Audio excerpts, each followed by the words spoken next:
Even कशा आहात? मजेत? Good morning. कालचा दिवस खूप थकव्याचा गेला.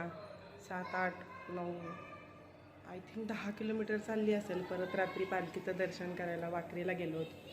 तिथून आल्यानंतर शिवांशने झोपून देणं, खूप कंटाळा आलता, पण शिवांश काही झोपून देणं. शिवांशच्या बाबांपाशीही राहिना. मग त्याला सांभाळावं लागलं. रात्री परत 12:30-1 वाजले झोपायला. आता सकाळी 11 वाजले, त्यावेळेस उठली आहे मी. अजून शिवांश उठला नाही आहे.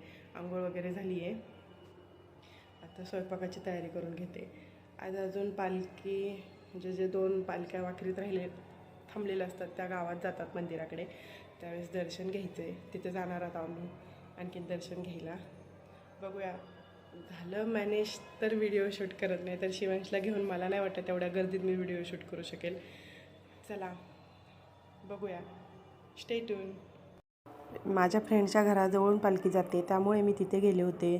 बाहेर जाता आलं नाही. शिवांश झोपला होता. पालखीला खूप गर्दी होती. ज्ञानेश्वर माऊलीची पालखी तेवढी बघायला भेटली. ती आली होती, ती पाहिली, तिचं दर्शन घेतलं. तुम्हीही माझ्यासोबत घ्या. असा होता आजचा दिवस. चलो बाय.